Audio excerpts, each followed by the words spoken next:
अस्सलाम वालेकुम बेटा। उम्मीद है कि आप तमाम बच्चे खैरियत से होंगे और अल्लाह ताला की करम नवाजियों को एंजॉय कर रहे होंगे। वीकेंड के बाद बेटे हमारी पहली क्लास है और हमेशा की तरह वीकेंड वाली क्लास में, वीकेंड के बाद वाली यानी मंडे वाली क्लास में मेरी एक्सपेक्टेशन होती है कि ज़रूर बच्चों ने कुछ ना कुछ रिवाइज किया होगा, पढ़ा होगा, उसको याद करने की कोशिश की होगी और इस दौरान में अगर कोई मसले मसाइल आए हैं, अगर कोई कन्फ्यूजन्स हैं, कोई ऐसी बात जो जिसकी मैं प्रॉपर्ली वज़ाहत नहीं कर सका और तो रिक्वेस्ट है बेटा कि आप लोग क्वेश्चन कर लें, पूछ लें।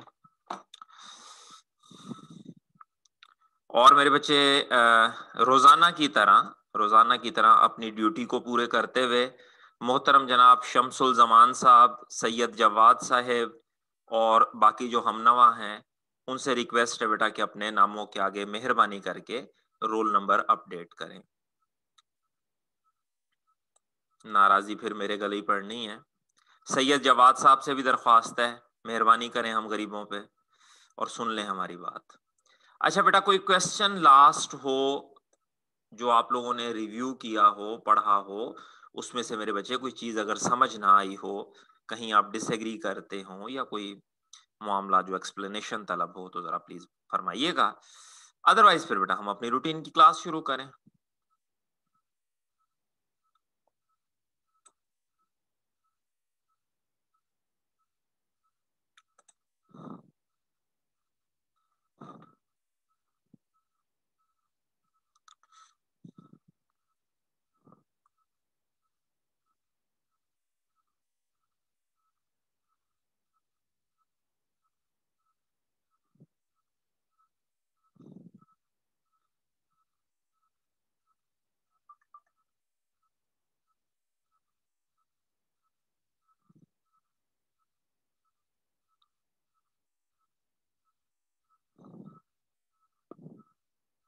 जी बेटे, कोई क्वेश्चन नहीं है, कोई फ़िलहाल तक कन्फ्यूजन नहीं है।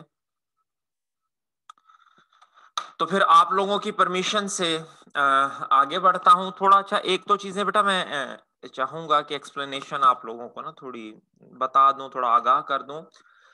असाइनमेंट मेरा ख़्याल था कि मैं वीकेंड के ऊपर बेटा आप लोगों को प्रोवाइड कर दूँगा, लेकिन अनफॉर्च्यूनेटली कहिए कि as you I all know के वालिद साहब मेरे तकरीबन कोई 2-1 साल से फ़ॉलिज के मरीज़ हैं, बहुत सीवियर किस्म का फ़ॉलिज है।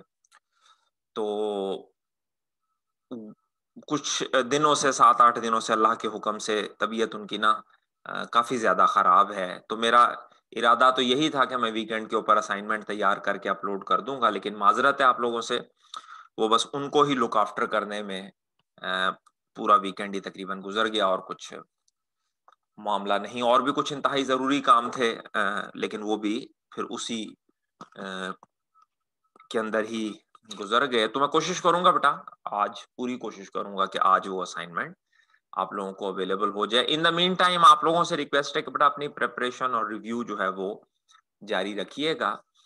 दूसरा, लेक्चर्स के हवाले से मैंने पहले भी रिक्वेस्ट की थी, बताया था बच्चों को कि उस दिन सर कयूम से थोड़ा, क्योंकि रूटीन मेरी अब यही है, जान सकते हैं आप लोग कि वो हम वीकेंड के ऊपर वीक पूरा खत्म हो जाता है तो फिर उसके लेक्चर्स जो है वो इकट्ठे अपलोड कर देते हैं।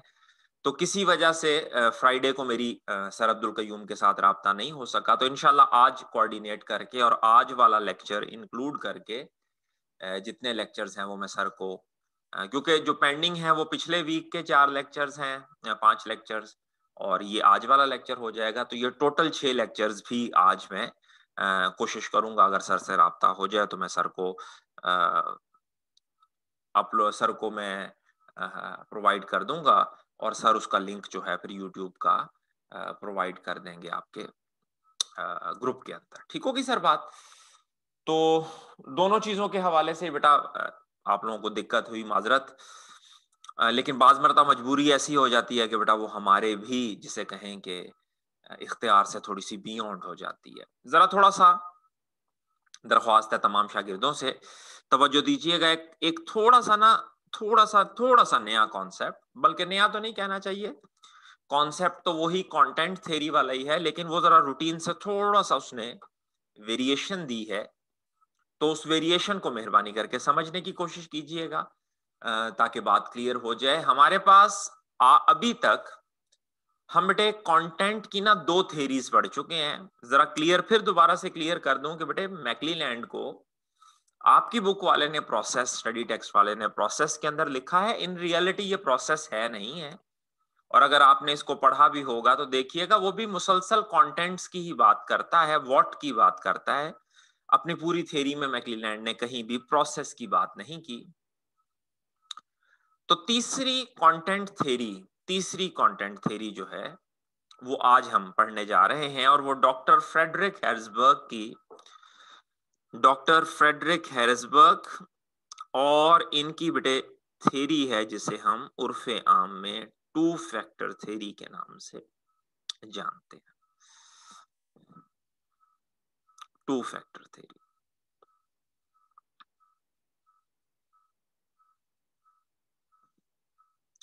अब ये टू फैक्टर थ्योरी है क्या और ये मामलात क्या है, जरा थोड़ा सा इसके लिए मैं एक बैकग्राउंड रिव्यू थोड़ा सा देना चाहूंगा कि बेटा हैरिसबर्ग से पहले, डॉक्टर फ्रेडरिक हैरिसबर्ग से पहले जितने भी रिसर्चर थे ना, उनका अगर उनको चले मैं एक सिंगल नाम दूं, हम कहते हैं जी ट्रेडिशनल व्यू।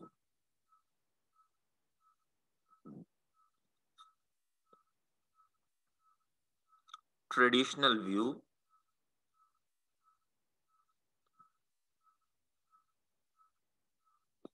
ट्रेडिशनल व्यू से मेरी मुराद क्या है कि वो तमाम रिसर्चर जो डॉक्टर फ्रेडरिक हैरिसबर्ग से पहले हो चुके हैं, जैसा कि बेटा आपने मैस्लो पढ़ा या मैकलीलैंड पढ़ा। तो ट्रेडिशनल व्यू वाले ये कहते हैं कि जनाब इंसानों की बहुत सारी अनसेटिस्फाइड नीड्स होती हैं। ये अनसेटिस्फाइड नीड्स जो हैं इंसान में मोटिवेशन पैदा करती हैं, और जिसके नतीजे में हमारी वो नीड पूरी हो जाती है और हम सेटिस्फेक्शन से हमकिनार हो जाते हैं, हम सेटिस्फेक्शन को एंजॉय करते हैं, टेंशन रिलीज हो जाती है। ये हमारा ट्रेडिशनल व्यू था।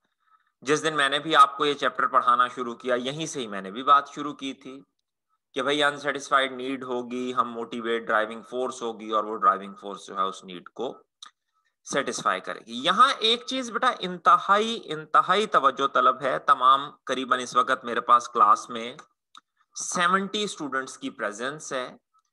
तो 70 स्टूडेंट से बेटे जितने भी सुन रहे हैं, मुझे दरख्वास्त है कि बहुत तवज्जो रखिएगा। यहाँ एक हल्का सा ट्विस्ट आना है और उसको समझना जरूरी है अगर हमने हैरिसबर्ग की थ्योरी को पिक करना है।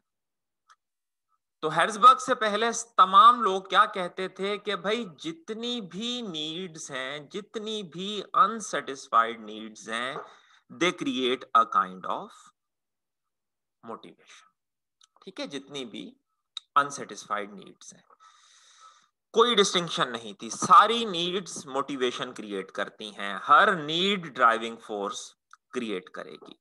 लेकिन फिर क्या हुआ, फिर उसके बाद किबला हैरिसबर्ग तशरीफ लेके आए, और हैरिसबर्ग की थ्योरी को बेटे इंपॉर्टेंस भी इसीलिए बहुत ज्यादा मिली, ऑल्दो के इसके अंदर भी काफी कमियां थी, लेकिन हैरिसबर्ग की कहानी को बहुत बहुत ज्यादा एप्रिसिएशन मिली इस बुनियाद के ऊपर कि Harrisburg was the first researcher जिसने इस लफ्ज नीड को दो बटे हिस्सों में, दो कह लें के टाइप्स में इन्होंने इसको डिस्टिंग्विश किया। इससे पहले सारे लोग क्या कह रहे थे कि भाई नीड्स एक ही तरह की होती हैं, एक ही जैसी होती हैं। ठीक है, हर नीड जो है सिमिलर है, इन अ कॉन्टेक्स्ट के हर नीड मोटिवेशन या ड्राइविंग फोर्स क्रिएट करती है। हैरिसबर्ग ने कहा ऐसा नहीं है। हैरिसबर्ग ने कहा कुछ नीड्स ऐसी हैं, कुछ नीड्स जब तक वो फुलफिल ना हो, जब तक वो फुलफिल ना हो, इंसान रहता है डिससेटिस्फाइड।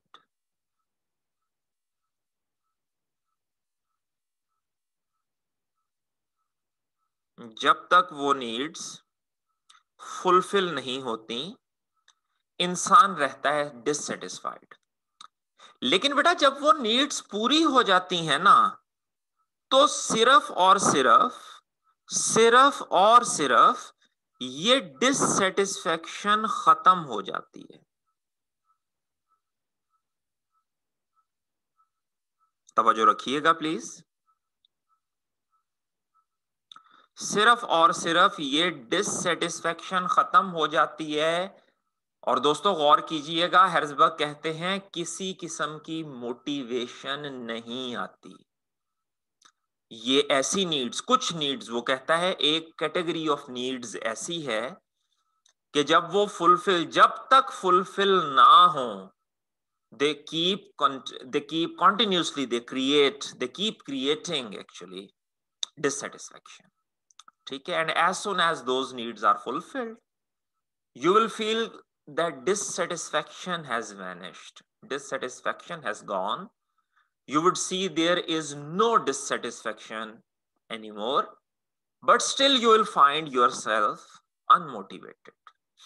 ऐसा नहीं होगा कि आपको टार्जन बन गए, नहीं, ऐसा कुछ नहीं हुआ।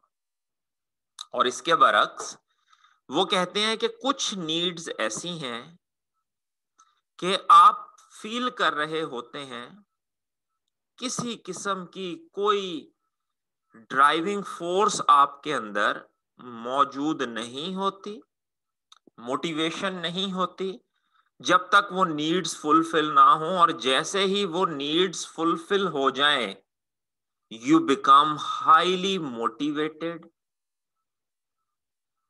and as a result of that motivation you become finally satisfied. ठीक है, अब उम्मीद है बेटा कि आप दोनों में फर्क को आसानी से समझ पाएंगे कि मोटिवेशन क्या है। मोटिवेशन ड्राइविंग फोर्स है, और उसके नतीजे में उसका जो रिजल्ट निकलता है, that result, those consequences we know as satisfaction. तो जनाब मैस्लो को बहुत एप्रिसिएशन मिली इस चीज के ऊपर कि Maslow was the first person who created two. Before Maslow आप देखिए कि we had different names of needs. Names, those were not the categories, those were the names. भाई कुछ नीड्स ऐसी हैं जिनका नाम हमने फिजियोलॉजिकल रख दिया है, कुछ का नाम हमने सोशल रख दिया है, कुछ का हमने अचीवमेंट रख दिया है, कुछ का हमने एफिलिएशन रख दिया है। Those were names. और कॉमन बात क्या थी, मैस्लो की 5 नीड्स उठा लें या मैक्लीलैंड की 3 नीड्स उठा लें, the thing that was common, that both researchers were arguing the point that all needs create motivation. All unsatisfied needs create motivation. हेर्ज़बर्ग ने कहा नहीं sir, this is not the case. तमाम नीड्स मोटिवेशन क्रिएट नहीं करती। अब मैं इसको ना बेटा एक सादा सी मैंने मिसाल घड़ी हुई है, ठीक है, जैसे वो मैस्लो में आपको एक कहानी सुनाई थी, इसमें भी मैंने एक सादा सी मिसाल घड़ी हुई है। उस मिसाल को ना जरा समझ लीजिए तो पॉइंट एकदम इंशाल्लाह क्लियर हो जाएगा। आप क्लासरूम में फॉर एग्जाम्पल, अल्लाह ताला जल्दी से जल्दी इस बीमारी को दूर फरमाए और हम लोग फिजिकली इकट्ठे होकर एक जगह न सिर्फ पढ़ें बल्कि मेल मुलाकात भी हो खुदा ताला के हुक्म से। तो बेटे आप लोग क्लासरूम में बैठे हैं फॉर एग्जाम्पल, और क्लासरूम में एयर कंडीशनिंग का मुनासिब इंतजाम नहीं है। जून जुलाई के दिन है, गर्मियों के दिन है, और कमरे में एयर कंडीशनिंग का मुनासिब इंतजाम नहीं है। अब you are continuously nagging, you are continuously expressing your dissatisfaction. पसीना आ रहा है, इचिंग फील हो रही है, आप बुड़ बुड़ बुड़ बुड़ भी कर रहे हैं, क्या मुसीबत है यार, ये कॉलेज वाले पता नहीं क्या इन्होंने किया हुआ है, एसी ही नहीं चाहिए सही चलते इनके, गर्मी इतनी लग रही है, ठीक है फीस तो हमसे ले लेते हैं, and so on. You are continuously expressing your dissatisfaction. करते करते ये बात मोहतरमा जब्बार साहब के कानों तक पहुंची। सर ने कहा यार ये कौन सा मसला है, बच्चे अगर महसूस कर रहे हैं इस तरह से करो। मेरे जैसे किसी गरीब आदमी ने सजेशन दी कि सर जी रिपेयर करवा लें। उन्होंने कहा रिपेयर क्यों करवाने हैं, पुराने वाले सारे उतार दो, उनका कोई यूज देख लेंगे। तो कमरों में बिल्कुल ब्रांड न्यू एसीज जो हैं वो फिट करवा दो, ताकि बच्चे एक पुरसकून एनवायरनमेंट में बैठ के पढ़ें। मेरा बच्चा जैसे ही नए एसी लग गए, वहां से ठंडी हवा छम छम छम जो आनी शुरू हो गई, और आप लोग वाह वाह वाह, ये होता है ना माहौल, और आपने अहमद साहब जिंदाबाद के 3-4 नारे लगा दिए, और आप सुकून से बैठ के, अब जरा अगर गौर करें आप बेटा, तो एसी लगने से हुआ क्या, you are not expressing any dissatisfaction any more. ठीक है, you feel content, you feel relaxed, and you are not expressing any dissatisfaction. ठीक है, डिससेटिस्फेक्शन खत्म हो गई है, you are feeling chilled, you are feeling relaxed. लेकिन मुसीबत क्या है, मुझे फरमाइएगा बेटा, कोई स्टूडेंट, एक स्टूडेंट भी ऐसा होगा जो घर जाके ये कहे कि यार चूंकि अहमद साहब ने हमारे क्लासरूम में नए एसी लगवा दिए हैं, इसलिए अब मैं 4 घंटे ज्यादा पढ़ा करूंगा। ठीक है, पहले मैं 1 घंटा पढ़ता था, अब मैं 5 घंटे पढ़ा करूंगा, क्योंकि हमारे क्लासरूम में नए एसी लग गए हैं। नहीं, ऐसा तो कुछ नहीं हुआ, कम से कम मैंने तो नहीं देखा। डिससेटिस्फेक्शन खत्म हो गई, बच्चे जो फिजिकल इरिटेशन फील कर रहे थे खत्म हो गई, जो मेंटल टॉर्चर फील कर रहे थे वो खत्म हो गया, उनके जुबानों पे हर वक्त जो एक गिला और एतराज रहता था वो खत्म हो गया। लेकिन भाई हमने नहीं देखा कि कोई स्टूडेंट जो है उन एसीज लगने के नतीजे में, जिसे कहें कि हीरो बन गया हो कि जनाब पीछे हो जाओ, अब मैं आपको पढ़ के दिखाता हूं चूंकि एसीज लग गए। ठीक है, तो भाई हमने कहा कि एयर कंडीशंस का ना होना, अच्छा वर्किंग एनवायरनमेंट ना होना, अच्छा वर्किंग एनवायरनमेंट ना होना एक नीड थी, अनसेटिस्फाइड नीड थी। जब तक वो नीड फुलफिल नहीं हुई थी, बच्चे एतराज कर रहे थे, but as soon as that need has been fulfilled, that need has been made sure के जी things are on their right place, तो वो डिससेटिस्फेक्शन का एक्सप्रेशन जो है वो भी कहीं एलिमिनेट हो गया है। लेकिन भाई मोटिवेशन नहीं आई।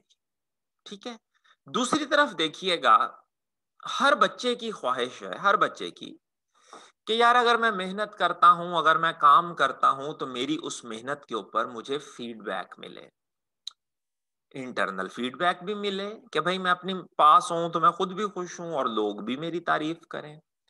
तो बेटे हुआ क्या कि मोहतरम मोहम्मद जब्बार साहब ने टैक्स का कोई टेस्ट रखा, मुश्किल सा कोई टेस्ट रखा, तो बीच में एक बच्चे ने बड़ा अच्छा परफॉर्म किया, उसने 50 में से कोई 40, 42, 45 नंबर ले लिए।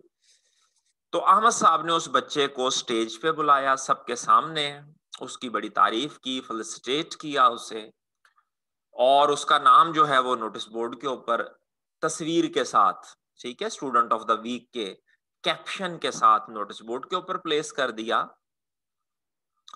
और गौर कीजिएगा कि अब जब उस बच्चे की फोटो वहां लग गई, तो बच्चा आते जाते नोटिस बोर्ड पे अपनी फोटो खुद भी देख के एंजॉय कर रहा है, जिस उसके दोस्त ने फोटो नहीं देखी उसको भी ला के दिखा रहा है कि भाई ये देख तेरे भाई ने, चेक कर क्या कर दिया तेरे भाई ने, और लोग भी उसकी तारीफ कर रहे हैं। और इशू क्या हो रहा है कि रेस्ट ऑफ द स्टूडेंट्स के जहन में भी कहीं ना कहीं ये बात घूमना शुरू हो गई कि यार अगर इसका नाम आ गया ना, तो कोशिश करिए अगली बारी किते साडा भी नाम आवे, जरा एक माहौल बनता है।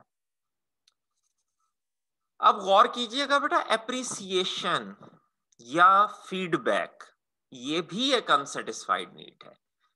जब तक अहमद साहब ने ऐसे बच्चों को बुला बुला के तारीफें करना नहीं शुरू की थी, कोई भी बच्चा टेस्ट के लिए ऐसे जान नहीं मार रहा था। ठीक है, और जैसे ही वो तारीफ शुरू कर दी उन्होंने, एप्रिशिएट करना शुरू कर दिया।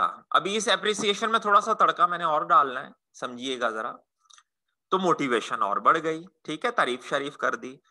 अच्छा, उसके बाद अहमद साहब, अब फॉर एग्जाम्पल हमारे कॉलेज में तो ऐसा नहीं है, कुछ इंस्टीट्यूट्स में है, वो जो टेस्ट होते हैं ना पर चैप्टर, उसके लिए बेटे वो फी चार्ज करते हैं। भाई फॉर एग्जाम्पल हमारे कॉलेज वाले क्या करें कि हर चैप्टर के लिए एक फीस जो है वो, कि भाई आप एक चैप्टर का टेस्ट देंगे, उसका टेस्ट का 1000 रुपया हम आपसे चार्ज करेंगे। बच्चे कहते हैं सर जी ये तो बहुत ज्यादा है, 1000 रुपया एक चैप्टर का। यानी अगर आपने BMBS के 11 चैप्टरों का टेस्ट देना है तो इट मींस 11,000 रुपया मैं सिर्फ टेस्टों का पे करूं। कॉलेज वाले आपको कहते हैं कि जी ऐसा ही है, 1000 रुपया पे करो, लेकिन इसमें एक ऑप्शन है। आप पूछते हैं जी क्या ऑप्शन है? कॉलेज वाले कहते हैं कि जी जो स्टूडेंट अपनी अटेंडेंस 80% से ऊपर रखेगा, जो स्टूडेंट अपनी अटेंडेंस 80% से, क्लास अटेंडेंस 80% से ऊपर रखेगा, और जिसके टेस्ट में मार्क्स 75% से ऊपर आएंगे। दो कंडीशंस उन्होंने डिफाइन कर दी। Class attendance should be above 80% and your performance average should be above 75%। तो हम आपको वो 1000 रुपया रिफंड कर देंगे। ठीक है, अब इसमें बड़ा कमाल, एक बड़ी कमाल की एक गेम चल रही है। पहले मुफ्त में टेस्ट होते थे, बच्चे बॉदर ही नहीं थे करते, आ गए नहीं आए ना आए। अब चूंकि 1000 रुपया दिया हुआ है, हर बंदे को पता है कि यार 1000 रुपया दिया हुआ है, टेस्ट तो देना ही देना है। और फिर हर बंदे की कोशिश है कि यार ये 1000 रुपया मैं बचा लूं। ठीक है, घर वालों को कहूंगा, मुझे आप लोगों का पता नहीं बेटा, आप लोग तो बहुत ईमानदार बच्चे होंगे, मैं अव्वल दर्जे का बेईमान और शैतान किस्म का स्टूडेंट था। तो घर वालों से पैसे लेके फीस के नाम पे उसको इधर उधर दबा देना, ये एक नॉर्मल रूटीन थी मेरी। तो अगर आप मेरी जैसी शैतानी सोच रखते हैं तो बेटा आप फौरन यही करेंगे कि अच्छा यार अब्बा जी से 1000 रुपया पकड़ते हैं कि अब्बा जी टेस्ट देना है, और क्लास में अटेंडेंस पूरी करते हैं, और उधर से टेस्ट में परफॉर्म अच्छा करके तो ये 1000 रुपया कॉलेज वालों से वापस निकलवाते हैं, और इसकी कोई दावत खाएंगे या कोई एंजॉय करेंगे, कुछ खाएं पिएंगे। तो अब गौर करें बेटा, जैसे ही वो इंसेंटिव, अब आपको एक कॉलेज वालों ने क्या किया, एक मॉनेटरी इंसेंटिव दे दिया कि भाई 1000 रुपया वापस मिल जाएगा, करो मेहनत। एक नॉन मॉनेटरी इंसेंटिव दे दिया कि जिसने भी टॉप किया उसका नाम नोटिस बोर्ड पे आएगा, कॉलेज के फेसबुक पेज के ऊपर आएगा। ठीक है, ऑफिशियल जो हमारा व्हाट्सएप है वहां पे स्टेटस पे आपका नाम शाम लिखा जाएगा, दुनिया देखेगी आपको और तारीफ करेगी आपकी, एंड सो ऑन। तो गौर कीजिएगा बेटा, ये जो नीड्स, जिन नीड्स का मैं जिक्र कर रहा हूं ना, एप्रिसिएशन, ठीक है, रिकग्निशन, रिस्पेक्ट, ये भी अनसेटिस्फाइड नीड्स हैं। लेकिन दोस्तों जब ये नीड्स पूरी हो रही हैं तो फिर आप सिर्फ डिससेटिस्फेक्शन खत्म आपकी रिमूव नहीं हो रही, बल्कि आप मोटिवेट भी हो रहे हैं। ठीक हो गया? तो दोनों नीड्स में ना फर्क समझिएगा। एसी लगा, वो भी अनसेटिस्फाइड नीड थी, लेकिन उससे सिर्फ डिससेटिस्फेक्शन खत्म हुई है। मोटिवेशन क्या आई? नीड थी। रिस्पेक्ट भी एक नीड है, अनसेटिस्फाइड। रिकग्निशन भी एक नीड है, अनसेटिस्फाइड। अचीवमेंट भी एक नीड है, अनसेटिस्फाइड। लेकिन जब ये नीड्स की आपने बात की तो फिर आप सिर्फ डिससेटिस्फेक्शन नहीं, बल्कि you are talking in terms of motivation और हाईएस्ट लेवल ऑफ मोटिवेशन। ऐसी नीड्स जो के मेरा बच्चा, जो के अगर फुलफिल ना हो तो डिससेटिस्फाइड रहती हैं, लेकिन अगर फुलफिल हो जाएं तो नो डिससेटिस्फेक्शन होती है। मेरे बच्चे ये कहलाती हैं, इन नीड्स को मैस्लो साहब ने नाम दिया है हाइजीन का, हाइजीन नीड्स। और दूसरी तरफ जिन नीड से मोटिवेशन पैदा होती है बेटे, मैस्लो साहब ने नाम दिया है इन नीड्स को मोटिवेटर्स का। ठीक हो गया जी? पहली बात, जो सबसे बुनियादी बात आपने मैस्लो कह रहा हूं, हेर्जबर्ग की कहनी है, वो ये है कि जी हेर्जबर्ग वाज द फर्स्ट पर्सन जिसने नीड को कैटेगराइज किया। अब आप गौर करें बेटा, ये वो कैटेगरी नहीं है 3 नीड्स वाली या 5 नीड्स वाली, नहीं, ये कैटेगरी ऐसी है जिसमें उसने कहा कि नीड की नेचर ही डिफरेंट है।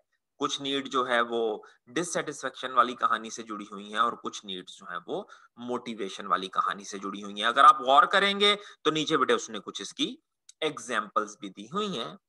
एक छोटा सा कॉन्सेप्ट इसने इस थ्योरी के अंदर और ऐड किया है, और अगर वो मेरी बेटी इस वक्त क्लास में, माजरत के साथ बेटा मुझे अब गुड़िया का नाम नहीं जहन में आ रहा, जब मैं पढ़ा रहा था ना how managers create, how manager increase या enhance motivation in their employees, तो वहां मेरी बेटी ने मुझसे क्वेश्चन पूछा था जॉब एनरिचमेंट का, तो मैंने रिक्वेस्ट की थी कि बेटा जरा इसको आप होल्ड कर लें, मैं एक थ्योरी पढ़ाऊं तो उसके साथ क्लियर कर दूंगा। तो अब वो टाइम आ गया है। अगर वो बेटी क्लास में मौजूद है तो बेटे तवज्जो से जरा सुन लीजिएगा, आपका क्वेश्चन यहाँ क्लियर हो जाएगा।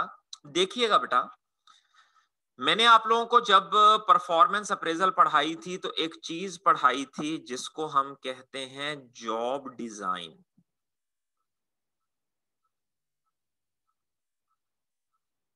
जॉब डिजाइन, ठीक है। जब मैंने आपको एचआर साइकिल पढ़ाया था ना 11वें चैप्टर में, तो उसमें एक चीज मैंने आपको समझाई थी, जॉब डिजाइन। जॉब डिजाइन का बेटे पर्पस क्या होता है कि आप एम्प्लॉय के ऑर्गेनाइजेशन में मौजूद रोल को क्लैरिफाई करें,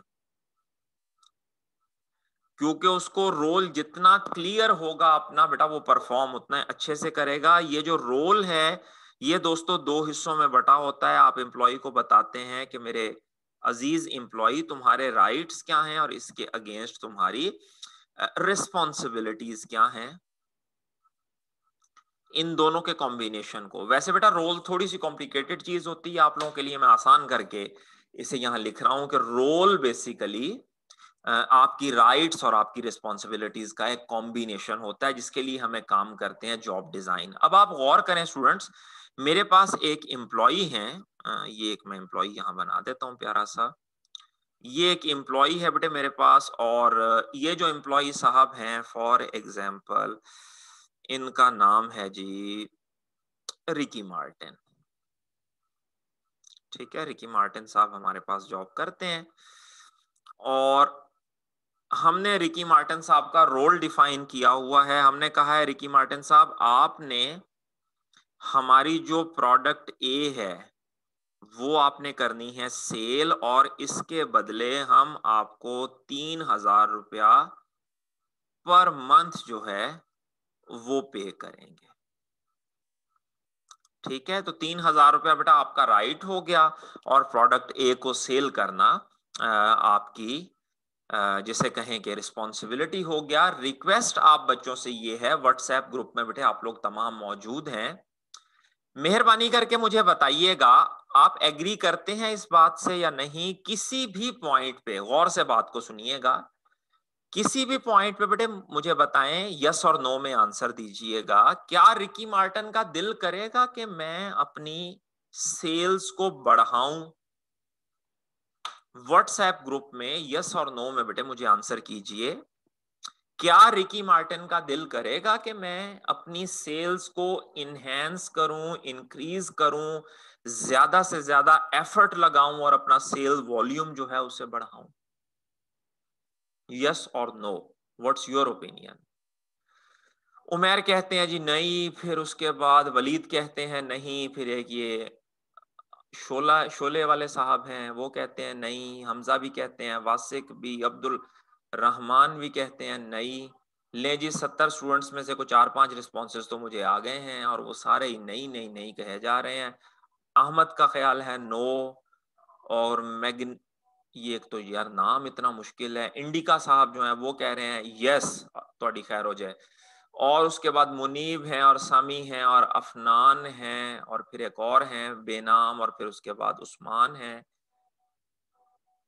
ओके जी, no no no no no no no, always no no no. हमारे पास देखे ना बेटा डिस्टिंग्विश्ड आंसर्स जो हैं वो दो ही आए हैं। एक आंसर बेटा हमारे पास आया है, नाम नहीं लिखा हुआ, सिर्फ फोटो बनी है, उन्होंने यस कहा है, इंडिका ने यस कहा है। अच्छा बेटा, जिन लोगों का ये, आप लोगों ने बहुत जबरदस्त काम किया, लोग ये तो है ना अकल के अंधे हैं, एक दूसरे के देखा देखी नो नो नो नो लिखी जा रहे हैं। जिन्होंने मेरे बच्चे यस लिखा है, काइंडली वो थोड़ा सा बताएंगे यस क्यों?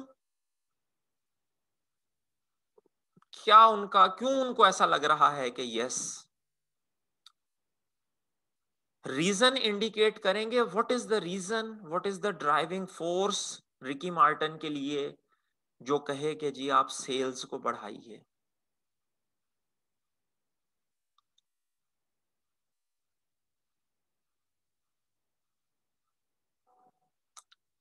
अगर सेल्स ज्यादा होगी तो उसका जॉब स्टेटस और सैलरी भी अच्छी होगी। यहां पर तो बेटा ऐसा हमने कुछ नहीं लिखा।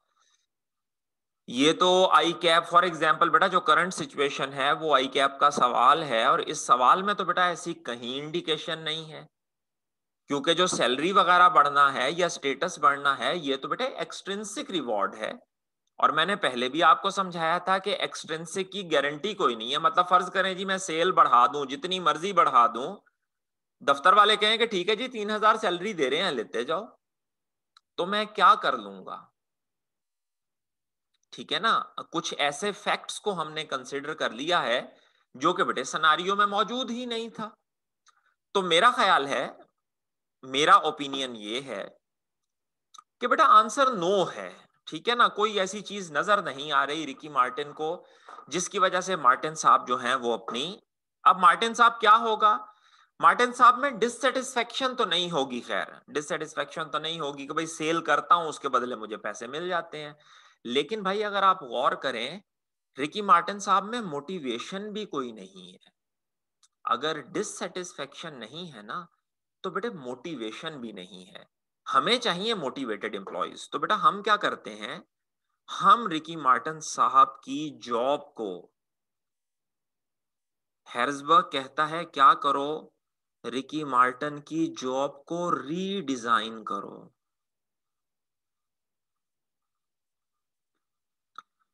रिकी मार्टिन की जॉब को रीडिजाइन करो। देखें रीडिजाइन करते हैं, रीडिजाइन कैसे मैंने कर दिया, मैंने कहा जी रिकी साहब ऐसा है कि हम आपको 2,500 देंगे महाना,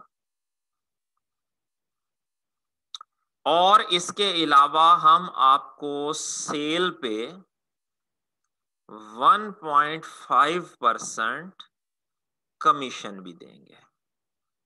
यानी जितनी आप सेल करके आओगे ना, 2,500 तो हम आपको देंगे ही देंगे।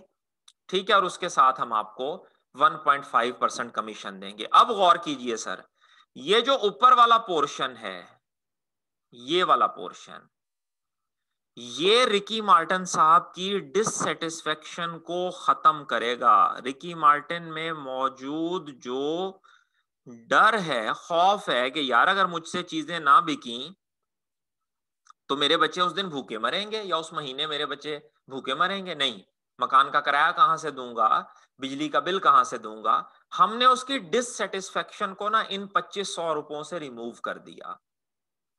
हमने कहा भाई डरो मत, कोई बात नहीं, मसले हो जाते हैं, बड़े बड़े शहरों में छोटी छोटी बातें होती रहती हैं, सेल नहीं हुई कोई मसला नहीं, 2,500 ये लो हम आपको, लेकिन कोशिश तुम जारी रखो, कोशिश करो और मेहनत करो और एफर्ट करो, नए से नए तरीके सोचो चीज बेचने के। बिकॉज जैसे जैसे तुम सेल करते जाओगे तुम्हारी अर्निंग इंक्रीज होती जाएगी। बेटा इस कॉन्सेप्ट को आप लोगों ने ऑलरेडी पढ़ा हुआ है, अगर जिन बच्चों ने रिवाइज किया हो उनके जहन में आ गया होगा। इसको बेटे हमने कहा हुआ है परफॉर्मेंस रिलेटेड पे, परफॉर्मेंस रिलेटेड पे।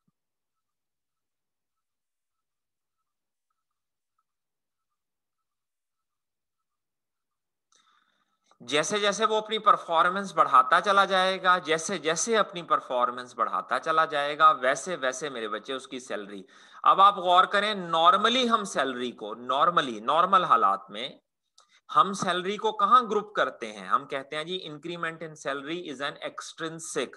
इस एग्जाम्पल पे गौर करें बेटा, हमने जॉब को इस तरह से रीडिजाइन किया कि वो एक्सट्रिंसिक रिवॉर्ड अब इंट्रिंसिक हो गया है। हमने उसे कहा कि भाई फिक्र ही ना करो, तुम्हारी सैलरी तुम्हारे हाथ में है, जितनी कमा सकते हो कमा लो, हमें इनकार नहीं है। जैसा बेटे अगर आपको याद हो तो वो फी वाले केस में वो जो 1,000 रुपए आपने कॉस्ट पे की थी, हमने उस कॉस्ट को इंट्रिंसिक कर दिया। हमने कहा जी फिलहाल आपको ये खर्चा लग रहा है, ये पैसे चाहिए वापस। आप कहते हैं, आप ना ऐसे प्यारा सा हंसी वाला मुंह बना लेते हैं, हाँ हाँ जी सर जी चाहिए वापस। तो मैं कहता हूं जनाब अर्न कर लो, अर्न कर लो, ठीक हो गया, ले लो हमसे पैसे वापस।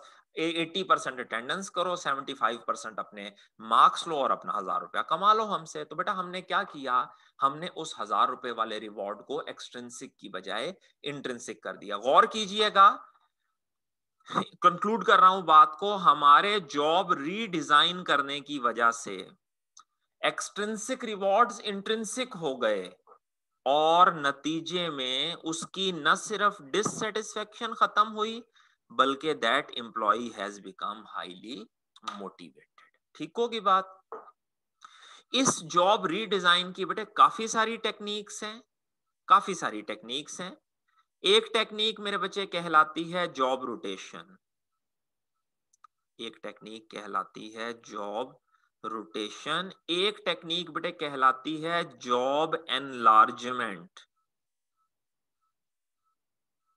जॉब एनलार्जमेंट, एक टेक्निक मेरे बच्चे कहलाती है जॉब एनरिचमेंट।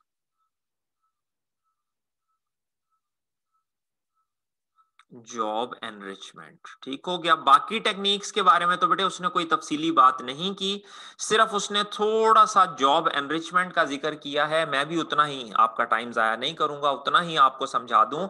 जॉब एनरिचमेंट से बेटे मुराद होती है आप एम्प्लॉय को जॉब पे ज्यादा से ज्यादा फ्रीडम दें, ज्यादा से ज्यादा फ्रीडम दें। ठीक है, जितनी ज्यादा आप फ्रीडम उसे देंगे, बेटा जॉब के ऊपर ना दो चीजें होती हैं, समझ लीजिएगा। एक होता है व्हाट टू डू और एक मेरे बच्चे होता है हाउ टू डू।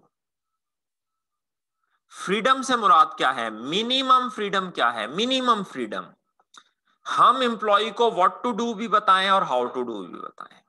मोहतरमा जब्बार साहब मुझे कहें अशर आपने ये क्लास पढ़ानी है बीएमबीएस की, इतने बजे से लेके इतने बजे तक पढ़ानी है, हफ्ते में इतने दिन पढ़ानी है, फलानी किताब पढ़ानी है, पहले ये चैप्टर पढ़ाना है, फिर ये चैप्टर पढ़ाना है, उस दिन असाइनमेंट देनी है, उस दिन टेस्ट लेना है, फिर ऐसे करना है, फिर ये करना है और फिर ये करना है।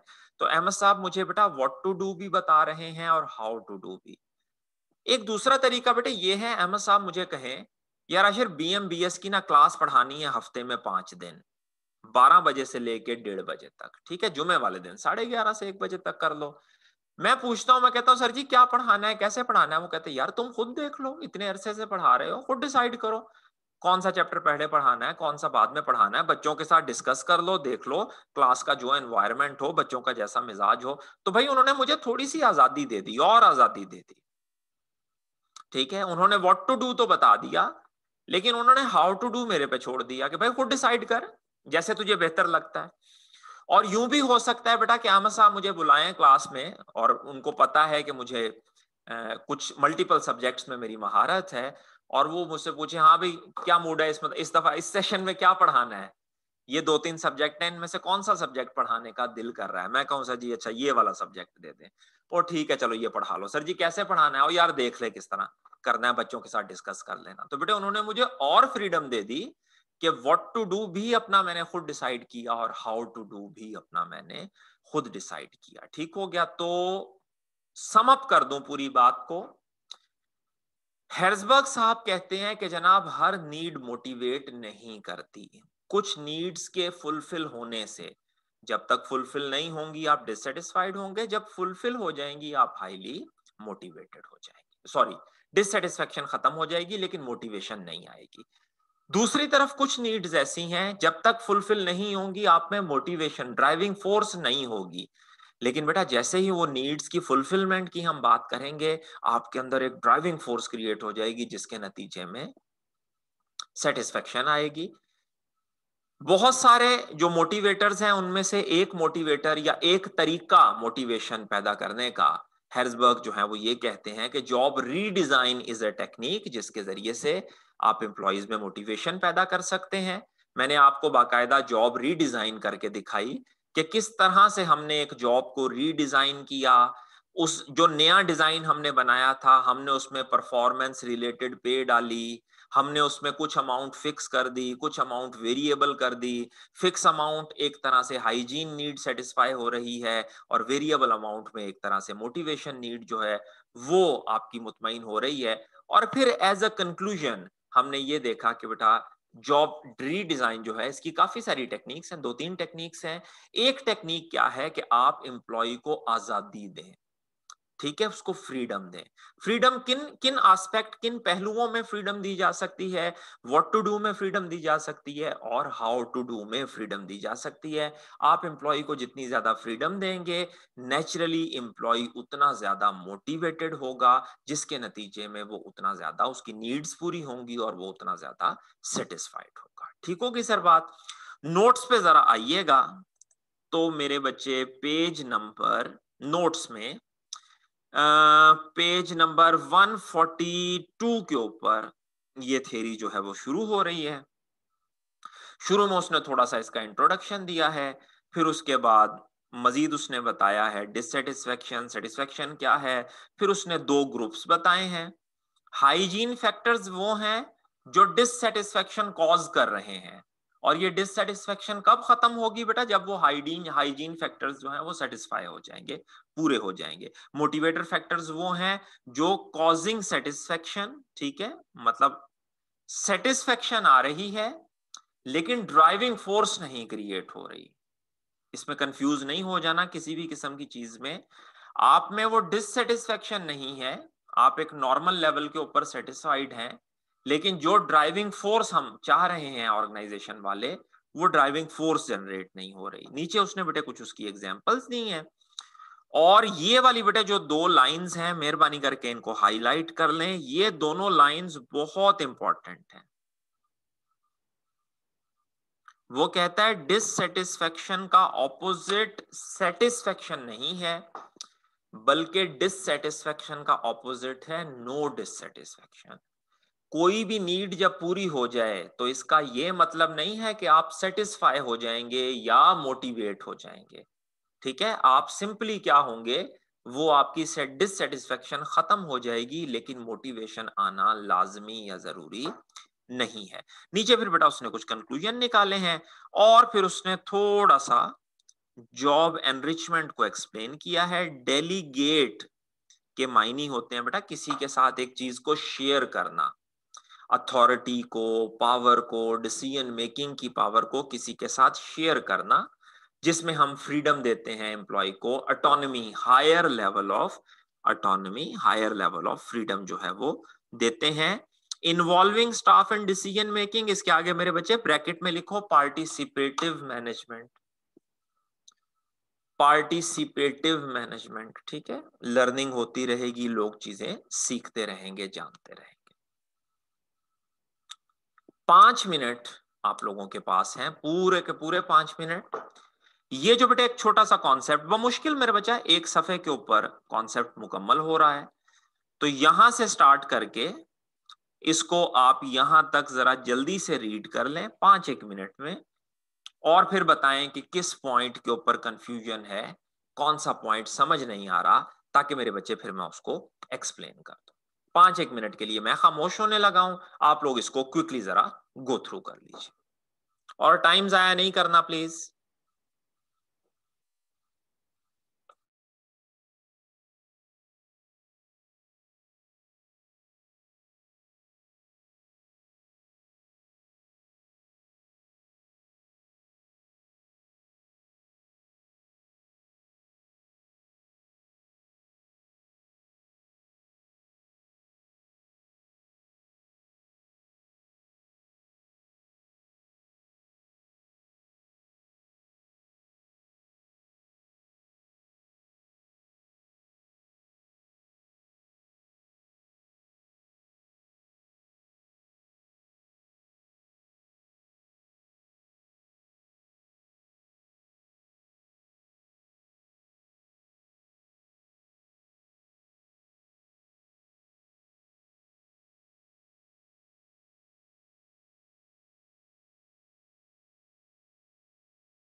जी बेटा पढ़ चुके, रीड कर लिया, कोई मसले मसाइल, कोई कंफ्यूजन किसी पॉइंट के ऊपर तो प्लीज बताइए, ताकि उसको फिर मैं थोड़ा एक्सप्लेन करूं।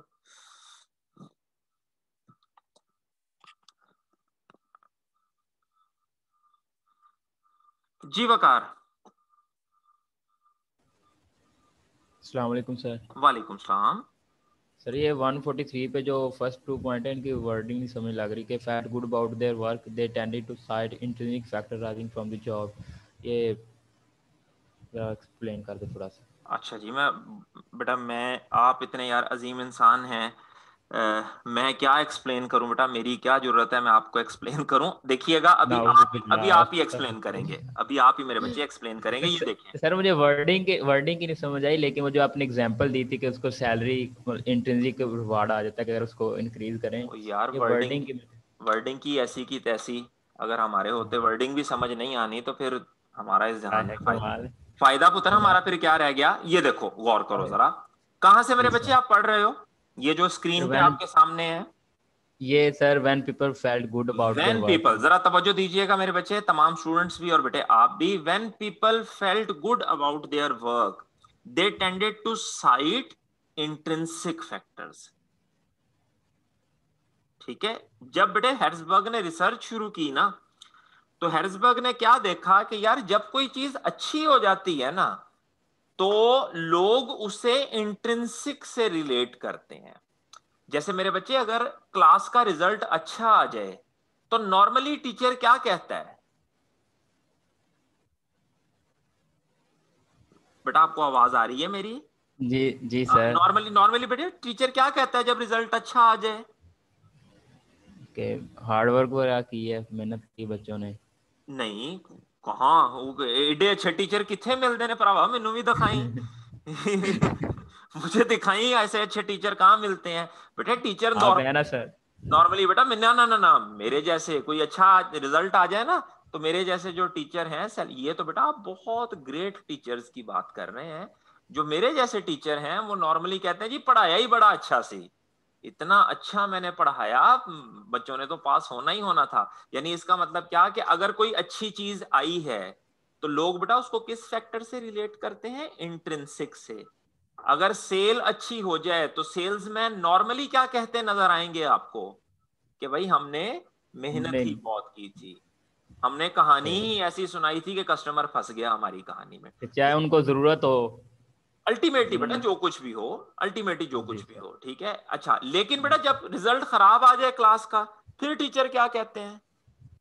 बच्चों ने नहीं पढ़ा। हाँ, हैं ही बड़े निकम्मे बच्चे यार, ये करते ही कुछ नहीं है, मैं तो पढ़ा पढ़ा थक गया हूं, पता नहीं ये इनके दिमागों पे कौन से शॉपर चढ़े हुए हैं, इनको समझ ही नहीं आती। तो बेटा हेर्जबर्ग ने ना इन पहले बुलेट्स में दो चीजें उसने समझाई हैं। उसने कहा है मैनेजर्स क्या करते हैं जब थिंग्स आर गुड, जब चीजें अच्छी, जो चीजें उनको अच्छी लगती हैं उनको वो रिलेट करते हैं इंट्रिंसिक से, लेकिन जिस चीज से बेटे वो डिससेटिस्फाई होते हैं उनको वो रिलेट करते हैं किससे? एक्सट्रिंसिक से। एक्सट्रिंसिक हाँ, ये से। जो बेटे लफ्ज है ना साइट, साइट को आप समझे रिलेट करना, साइटेशन अगर आप लोगों ने पढ़ा या सुना हो, रिलेट करना इसे कहते हैं, रेफरेंस देना, साइट करना, रिलेट करना। तो इन दो लाइनों में बेटे वो ये समझा रहा है। तीसरी लाइन में अब उसने नतीजा क्या निकाला? Harrisburg believed that the data suggested that the opposite of satisfaction was not dissatisfaction। ठीक है, उसने कहता जब मैंने जी लोगों सर। से बातचीत की तो मुझे अंदाजा हुआ कि ऐसा नहीं हो रहा कि आप एम्प्लॉय की नीड पूरी कर देते हैं तो वो फौरन मोटिवेट हो जाता है, नहीं। फिर उसने आगे उस बात को एक्सप्लेन किया कि डिससेटिस्फेक्शन का उलट मेरे बच्चे क्या है? No dissatisfaction. ठीक है, और नो मोटिवेशन का उलट क्या है? मोटिवेशन। मोटिवेशन। जी एग्जैक्टली बेटा, तो यहां वो ये चीजें इन तीन लाइनों में समझाने की कोशिश कर, थ्योरी की बुनियाद उसने यहां पे रखी है। Okay sir. पक्की बात है? जी सर, पक्की बात है। ओके। हाँ जी बेटा, थैंक यू सर। वेलकम बेटा। हैंड रेज किया था पुत्र मेरा ख्याल किसी और स्टूडेंट ने भी, हमजा ने शायद हैंड रेज किया था, किसने किया था? रिक्वेस्ट है दोबारा हैंड रेज कीजिएगा जरा। जी हमजा। वालेकुम सलाम बेटा। ये फर्स्ट प्रोडक्ट बताते हैं, जो आपने बताया ना, सेकंड दो बताए इससे पहले वाला जो फर्स्ट प्रोडक्ट है, replies people give when they felt goods about their jobs, तो इसके बारे में बताते हैं। इसमें बेटे एग्जैक्टली वही बात जो मैं भी समझा रहा था बेटे को, कि जब बेटे चीजें अच्छी होती है ना, का क्या आपके माइक में डिस्टॉर्शन आ रही है जरा?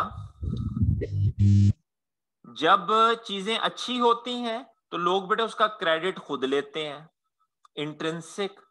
ठीक है, लोग कहते हैं अगर चीजें ऑर्गेनाइजेशन में, फॉर एग्जांपल अगर सेल बढ़ रही है जी, ये हमारी वजह से बढ़ रही है। अगर प्रोडक्शन अच्छी हो रही है जी, हम मेहनत ही बहुत कर रहे हैं। अगर फॉर एग्जांपल ऑर्गेनाइजेशन प्रॉफिट कमा रही है तो हम कहते हैं जी हमने काम ही बड़ा अच्छा किया था। लेकिन बेटे जब चीजें गलत होती हैं तो हम उसका इल्जाम ऑर्गेनाइजेशन पे लगाते हैं। ठीक है जी, सेल कम क्यों हो गई, वो जी ऑर्गेनाइजेशन वालों की पॉलिसीज ही बहुत बुरी हैं। जी प्रोडक्शन कम क्यों हो गई, जी ऑर्गेनाइजेशन वालों की मशीनें ही जो है वो काम नहीं करती, इनकी लोड शेडिंग ही खत्म नहीं होती।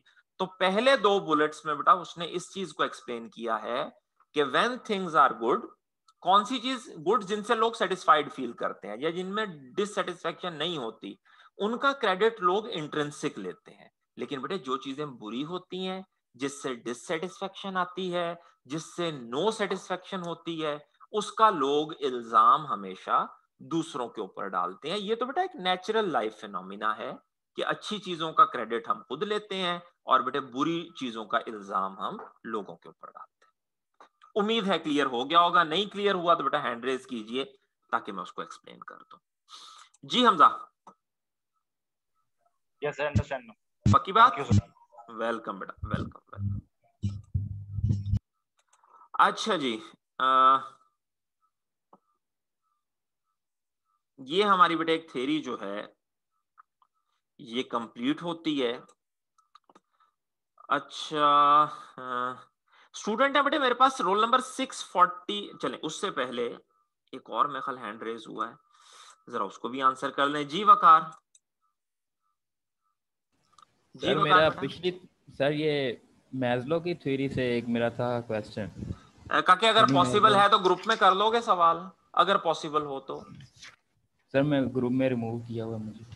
अच्छा चलो मुबारक हो फिर तो, बताओ क्या सवाल है। नहीं, हाँ मैंने रात को ही मैसेज कर देना था, काफी क्वेश्चन थे मैंने ग्रुप में करने, लेकिन मैं तो बस रिमूव, इसलिए मैं अभी पब्लिश जी कर बेटा रहा हूँ। फरमाइएगा फरमाइएगा।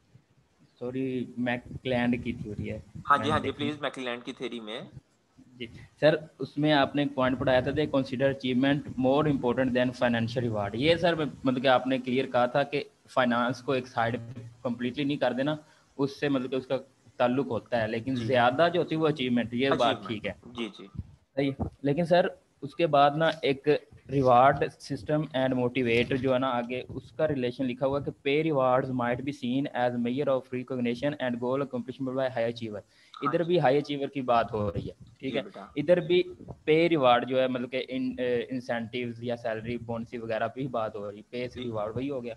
हाँ जी। और उसके बाद एक और नीचे पॉइंट कह रहा है कि for achievers pay and bonuses are form of feedback about their performance. मतलब इधर भी वही बात कर रहा है कि पे और बोनस जो है ये उनकी परफॉर्मेंस के लिए फीडबैक है।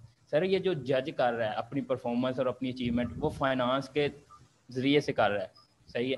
जितना ज़्यादा उनका फाइनेंशियल उनको रिवार्ड मिलेगा, वो समझेंगे कि हम अचीवमेंट ज़्यादा कर रहे हैं या परफॉर्मेंस हमारी अच्छी है। तो ये परफॉर्मेंस तभी अच्छी होगी जब वो ऑर्गेनाइजेशन का गोल अचीव करेगा, ठीक है। तो इधर वो बात कर, जाहिर सी बात है, फिर फाइनेंस के बेस पे वो अपनी परफॉर्मेंस को जज कर रहा है, अपने गोल्स को अचीव कर रहा है। तो फिर हम मतलब कि अचीवमेंट को ज़्यादा इंपॉर्टेंट क्यों दे रहे हैं? इक्वली नहीं रख सकते, नहीं कह नहीं सकते। नहीं बेटा थोड़ा सा ना आपने पढ़ने में चीजों को थोड़ा सा मिसअंडरस्टैंड कर रहे हैं। वो देखें, मैं उस थ्योरी के ऊपर ही चलता हूं, जरा वहां से ना हम इसको एक दफा देख लें जल्दी से। वो बेसिकली बेटे वो ये समझा रहा है, वो कहता है कि अगर आप गौर करें हर चीज जो है ना, इन लोगों की हर चीज वो जुड़ी हुई है इनकी अचीवमेंट से। वो ये बात समझाने की कोशिश कर रहा है। हर बंदे को, मैं यहां अगर इसको ड्रॉ भी करूं थोड़ा सा, कि हर बंदे को बेटा, हर पर्सन को अपनी परफॉर्मेंस के ऊपर मॉनेटरी रिवॉर्ड भी चाहिए और नॉन मॉनेटरी रिवॉर्ड भी चाहिए। ठीक है, हर बंदे को। मैंने समझाया यह था चाहिए दोनों, लेकिन डिफरेंट पर्संस के लिए दोनों की प्रियोरिटी डिफरेंट है। फॉर एग्जाम्पल बेटा, नॉन मॉनेटरी रिवॉर्ड की मैं एक एग्जाम्पल दे रहा हूं, जिसे आप कह रहे हैं अचीवमेंट। भाई हाई अचीवर्स वही है ना जिनमें ये अचीवमेंट वाली नीड जो है ये बाकी नीड्स की निस्बत हाई होती है। बेटा यहां तक बात क्लियर है वकार? जी सर बिल्कुल। हाँ यहां तक ओके, बात क्लियर है आपको। अब एक चीज बेटा वो ये समझाने की कोशिश कर रहा है, वो कह रहा है जी जितने भी हैं ना, जितने भी एम्प्लॉई हैं जो हाई अचीवर्स में आते हैं, उनका मामला क्या है कि उनके लिए हाईएस्ट प्रायोरिटी है अचीवमेंट।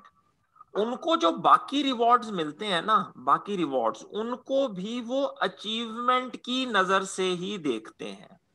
मतलब फॉर एग्जाम्पल, आपने एक अचीवमेंट की, आपने कंपनी की जो सेल है उसको 10% इंक्रीज कर दिया। ठीक है, ये आपकी अचीवमेंट है, ये आपकी अचीवमेंट है। इसके बदले बेटा क्या क्या आपको रिवॉर्ड मिल सकता है? वकार, आपको इंक्रीमेंट इन सैलरी मिल सकती है। जी सर मिल सकती मेरे है, बच्चे आपको प्रमोशन। बोनस मिल सकता है। जी sir. You can get a new car from the company. जी sir. You can get a promotion. मान रहे हैं?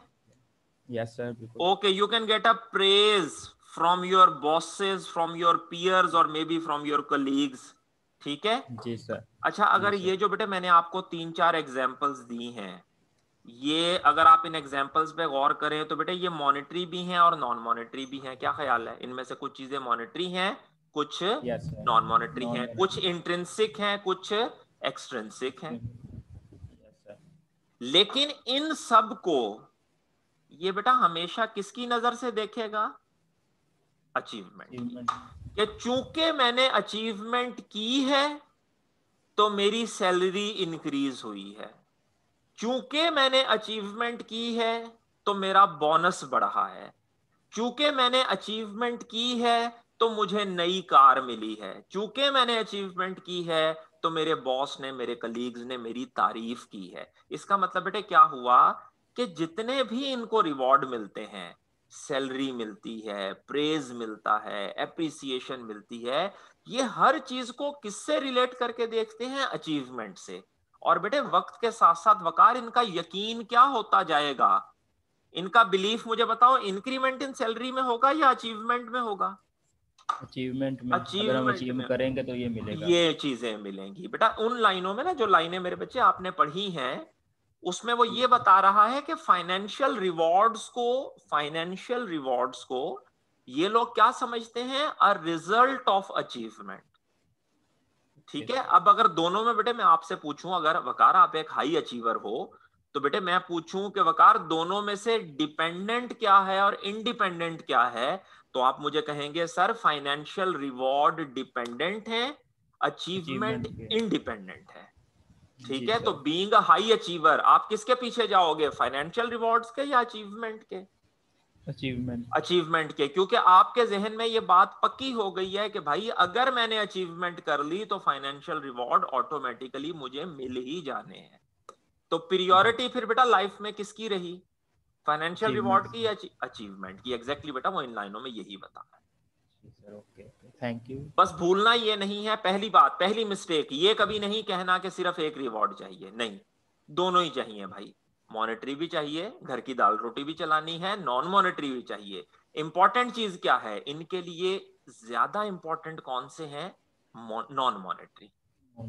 फीडबैक दोनों ही चाहिए, इंट्रिंसिक भी चाहिए, एक्सट्रिंसिक भी चाहिए, इंटरनल भी चाहिए, एक्सटर्नल भी चाहिए। ज्यादा इंपॉर्टेंट कौन सी है? इंटरनल। ठीक है। ये मिस्टेक्स बस इसके अंदर बच्चे नॉर्मली कर जाते हैं। Clear so far? जी सर थैंक यू। चले, वेलकम मेरा बच्चा, वेलकम। ओके, एक इसमें बेटा थोड़ी सी चीज और ऐड करता हूं, जरा बात को समझिएगा।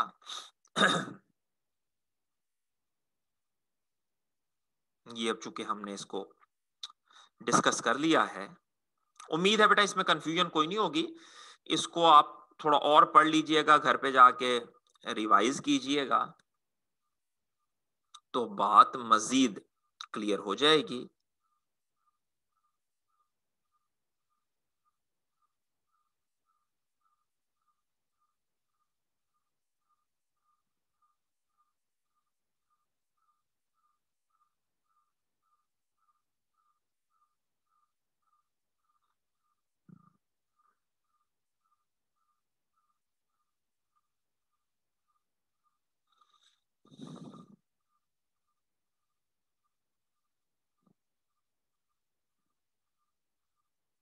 अच्छा जी, एक और बड़े थ्योरी की तरफ चलते हैं, और ये बेटा मेरी जिसे कहें कि पर्सनली बहुत मुझे ये थ्योरी पसंद है। जब मैं तालिब इल्म था तब से लेके अभी तक बड़ी पसंद है ये मुझे थ्योरी, पढ़ने में, समझने में और इवन पढ़ाने में भी। थ्योरी है वी रूम की, और इसका ताल्लुक बेटे प्रोसेस थ्योरी से है। वाहिद प्रोसेस थ्योरी है जो ये, बल्कि नहीं, वाहिद तो नहीं कहना चाहिए क्योंकि अगली थ्योरीज भी प्रोसेस वाली हैं। प्रोसेस वाले, जैसा कि मैंने पहले आपको समझाया था, ये लोग कंटेंट्स की तो बात करते ही हैं, साथ उसके प्रोसेस की भी बात करते हैं। जो मोहतरम विक्टर वी रूम साहब हैं वो फरमाते हैं, कहते हैं, समझिएगा बेटा बात को, एक बड़ा जबरदस्त कॉन्सेप्ट है। वो कहते हैं कि यार जितने भी इंप्लॉइज है ना, जितने भी इंप्लॉइज, हर इंप्लॉय को ये उम्मीद होती है कि अगर वो एफर्ट लगाएगा तो वो एफर्ट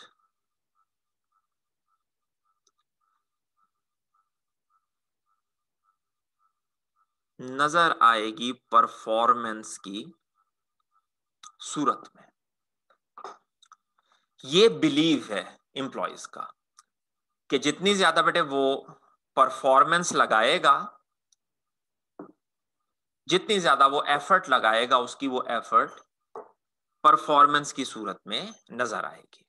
ठीक है, जैसे मेरे बच्चे आप सेल्स पर्सन हैं तो आपका बिलीफ है कि भाई मैं जितनी ज्यादा मेहनत करूंगा उसके नतीजे में हमारे नंबर ऑफ यूनिट सोल्ड जो हैं वो उतने ज्यादा होंगे। और उससे अगला बिलीफ बेटे क्या होता है लोगों का कि मैं जितनी ज्यादा परफॉर्मेंस करूंगा, अच्छा पता नहीं आज क्या दिन है, परफॉर्मेंस के स्पेलिंग ही गलत हुए जा रहे हैं, शाबाश है मेरे पे भी, कि जितनी ज्यादा मैं परफॉर्मेंस करूंगा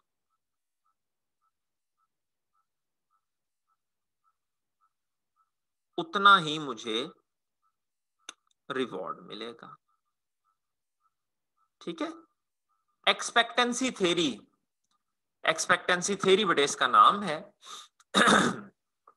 और इसमें दो एक्सपेक्टेशंस आपको नजर आ रही हैं।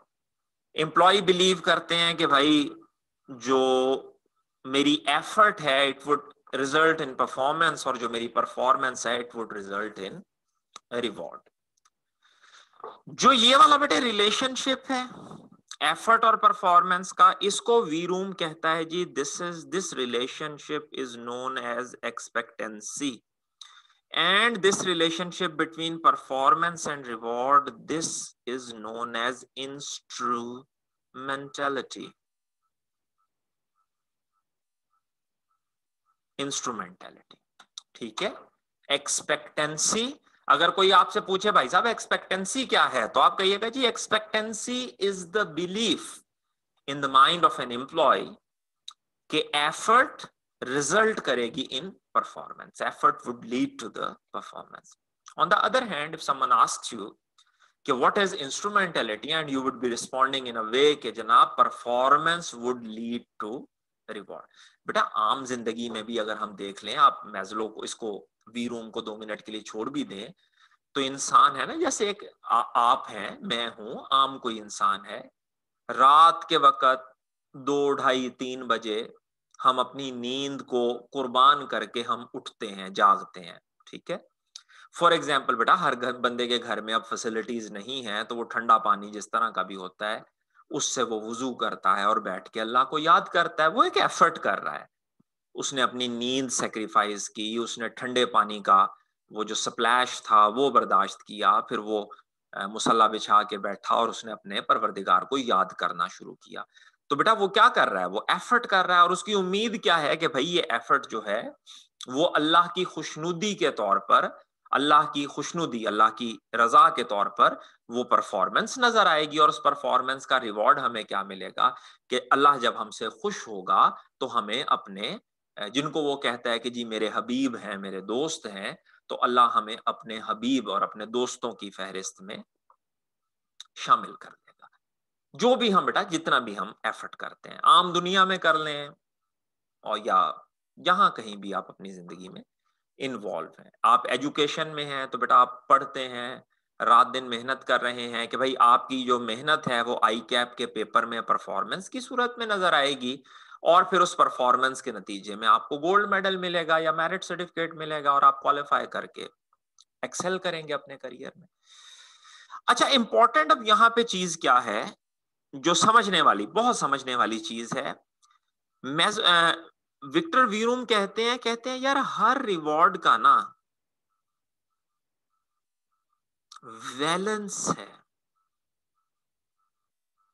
हर एम्प्लॉय की नजर में डिफरेंट रिवॉर्ड्स का, डिफरेंट एम्प्लॉयज का डिफरेंट रिवॉर्ड्स की हवाले से बैलेंस है, वैल्यू है।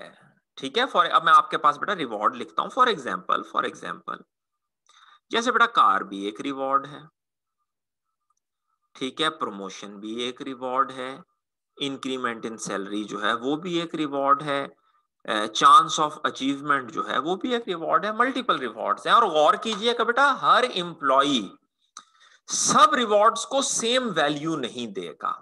ठीक है, आप अगर मुझसे पूछें, कहेंगे हाँ जी ऐसा साहब आपको क्या, तो मैं कहूंगा यार अच्छा अगर कार मिल जाए तो बड़ी मौजें हो जाएं, ठीक है, मोटरसाइकिल पे ना मट्टी फक फक के बहुत बुरा हाल हो गया है, तो कार अगर मिल जाए तो क्या ही बात है।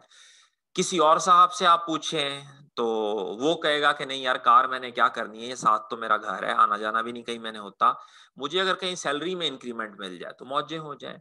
एक बंदा कहता है कि नहीं यार जो है जहां मेरा रिश्ता होने जा रहा है वो लोग कह रहे हैं कि लड़का जो है वो जनरल मैनेजर होना चाहिए, ठीक है, या सीएफओ होना चाहिए कंपनी में, तो अगर मेरी प्रमोशन हो जाए और अगर मैं सीएफओ हो जाऊं तो मैं ससुराल वालों को जाके जब अपना विजिटिंग कार्ड दूंगा तो उसके ऊपर लिखा होगा फलां फलां फलां सीएफओ फलां फलां फलां कंपनी, तो जरा ससुराल वालों के ऊपर बड़ा प्रेशर पड़ जाएगा और वो बड़े मुतासिर हो जाएंगे, जैसे लोग सैलाब से मुतासिर होते हैं। तो इसका मतलब बेटा क्या हुआ कि हर रिवॉर्ड का ना बैलेंस एम्प्लॉय की नजर में डिफरेंट है। अच्छा, अब यहाँ तमाम स्टूडेंट से बेटा आखिरी 2-3 मिनट है क्लास के, एंड आई नो कि आप लोग थक चुके होंगे, लेकिन थोड़ा सा बेटा एक तवज्जो रखिएगा क्योंकि यहाँ मैं थ्योरी को कंक्लूड करना है, मैंने उसका एक नतीजा निकालना है। इस थ्योरी को बेटा मैं अब ना रिवर्स ऑर्डर में चलाने लगा हूं। इस थ्योरी की ये बड़ी खूबसूरती है, ये रिवर्स ऑर्डर में भी बड़ा प्यारा काम करती है। वीरूम कहते हैं, विक्टर वीरूम कहते हैं कि भाई जिस रिवॉर्ड का बैलेंस एम्प्लॉय की नजर में सबसे ज्यादा होगा, जिस रिवॉर्ड का बैलेंस एम्प्लॉय की नजर में सबसे ज्यादा होगा मेरा बच्चा, उसी रिवॉर्ड के लिए एम्प्लॉय सबसे ज्यादा परफॉर्मेंस भी देगा और उसी रिवॉर्ड के लिए एम्प्लॉय का लेवल ऑफ एफर्ट भी सबसे ज्यादा होगा। तो अगर मेरा बच्चा हम इस थ्योरी को 1-2 लाइन में कंक्लूड करने की कोशिश करें तो हम कैसे कंक्लूड करेंगे? हम कहेंगे जी एम्प्लॉय की परफॉर्मेंस, अंग्रेजी में तर्जुमा बेटा आप बड़े माहिर हैं कर लीजिएगा, एम्प्लॉय की एफर्ट और उसकी performance, effort of employee and resultant performance highest होगी, एम्प्लॉय के अंदर फोर्स ऑफ मोटिवेशन हाईएस्ट होगा उस रिवॉर्ड के लिए जिसका बैलेंस, जिसकी वैल्यू, जिसकी कदरो कीमत उस एम्प्लॉय की नजर में सबसे ज्यादा होगी। इसका मतलब क्या हुआ? बीइंग अ मैनेजर, अगर आपने किसी एम्प्लॉय को मोटिवेट करना है और आप चाहते हैं कि उसमें हाईएस्ट लेवल ऑफ मोटिवेशन हो, तो बेटा सेम रिवॉर्ड से आप हर एक को मोटिवेट, वो पुराना दौर था गुजर गया, अब आपको क्या करना पड़ेगा? हर एम्प्लॉय का बैलेंस देखना पड़ेगा कि कौन सा एम्प्लॉय किस रिवॉर्ड को ज्यादा वैल्यू करता है, उसको उस रिवॉर्ड से मोटिवेट करो ताकि उसमें परफॉर्मेंस और एफर्ट हाईएस्ट हो। एक छोटी सी उसने बेटा इक्वेशन बनाई हुई है, वो कहता है जी एम्प्लॉयज के अंदर मौजूद जो फोर्स ऑफ मोटिवेशन है, वो फोर्स ऑफ मोटिवेशन हाईएस्ट होगी कब? जब एम्प्लॉय की एक्सपेक्टेंसी हाई होगी, जब एम्प्लॉयज की इंस्ट्रूमेंटेलिटी हाई होगी, और ये दोनों चीजें हाई कब होंगी? जब एम्प्लॉय को उस रिवॉर्ड से मोटिवेट किया जाएगा जिसका मेरा बच्चा वैलेंस उसकी नजर में सबसे हाई है। दुरुस्त होगी सर बात? एक और चीज का बेटे, छोटी सी चीज मुख्तसर, फिर कंक्लूड करते हैं। एक और चीज का बेटे ख्याल रखिएगा, और वो है कि एम्प्लॉय की एक्सपेक्टेशन भी होनी चाहिए कि मैं मेहनत करके ये रिवॉर्ड हासिल कर सकता हूं। कैसे? एक मिसाल छोटी सी अर्ज करता हूं। मुझे कार का रिवॉर्ड चाहिए, कार के रिवॉर्ड की हाईएस्ट वैलेंस है मेरी नजर में, लेकिन बेटे एम्प्लॉयज को ना, हमारी कुछ ऑर्गेनाइजेशन है पाकिस्तान के अंदर, वो एम्प्लॉय को गाड़ी नहीं देती, ठीक है ना, उनकी पॉलिसी है, वो कहते हैं जी हम गाड़ी देते ही नहीं है, आप हमसे, आप कंपनी से उधार ले लो, लोन ले लो, हम आपको एडवांस दे देते हैं, उस एडवांस में से थोड़े थोड़े पैसे विदाउट इंटरेस्ट कटवाते जाना, गाड़ी खुद खरीदो, खुद खरीदो, उसके जितने मसले मसाइल हैं वो सारे खुद भुगतो, हमसे इतना हेडेक नहीं होता, हम आपकी सैलरी इंक्रीमेंट कर देंगे, हम आपको एडवांस दे देंगे, इंटरेस्ट फ्री लोन दे देंगे, हम गाड़ी नहीं देते। फॉर एग्जाम्पल बेटा, मैं ऐसी ऑर्गेनाइजेशन में हूं, मैं कहता हूं यार मेरा हाईएस्ट बैलेंस कार है, लेकिन बेटा मुझे पता है कार देना कंपनी की पॉलिसी ही नहीं है, तो बेटा नेचुरली बैलेंस तो हाई होगा, लेकिन बेटे एक्सपेक्टेंसी लो होगी कि भाई मैं जितनी मर्जी एफर्ट कर लूं, जितना मर्जी परफॉर्म कर लूं, इन्होंने गाड़ी नहीं देनी, इनकी पॉलिसी ही नहीं है। ठीक है, तो बेटा दोनों चीजों को आपने कंबाइन करके चलाना है। ठीक है, यानी उस रिवॉर्ड के लिए मैं मोटिवेट होऊंगा, एक तो जिस रिवॉर्ड का बैलेंस मेरी नजर में हाई होगा, और दूसरी बात क्या कि बेटा उस बैलेंस के हवाले से मेरी एक्सपेक्टेंसी भी हो। भाई एक्सपेक्टेंसी होगी तो इंस्ट्रूमेंटेलिटी आएगी ना। उम्मीद, अगर मुझे कोई ऐसा रिवॉर्ड है, मुझे पता है यार इन्होंने देना ही नहीं है, ये मैं जितनी मर्जी मेहनत कर लूं, कंजूस लोग हैं, इन्होंने इंक्रीमेंट इन सैलरी देनी ही नहीं है, पता है मुझे, तो नेचुरल सी बात है बेटा, बेशक बैलेंस हाई हो, चूंकि एक्सपेक्टेंसी लो है, तो मैं कभी भी, मेरा फोर्स ऑफ मोटिवेशन हाईएस्ट नहीं होगा।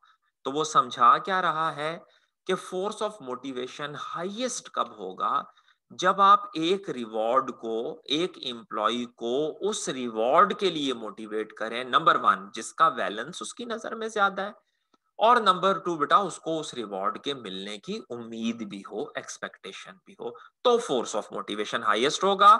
ये कंटेंट से बाहर निकल गई है थ्योरी, ये प्रोसेस में चली गई है, बिकॉज न सिर्फ ये इसका आप कॉन्सेप्ट देखें, ये सेम रिवॉर्ड की बात ही नहीं कर रही, ये मैस्लो की तरह या मैक्लीलैंड की तरह या हेड्सबर्ग की तरह ये नहीं कह रही कि जी ये रिवॉर्ड है, दे दो, इन रिवॉर्ड से हर बंदा ही मोटिवेट हो जाएगा, इन रिवॉर्ड से हर बंदा ही मोटिवेट नहीं जाना।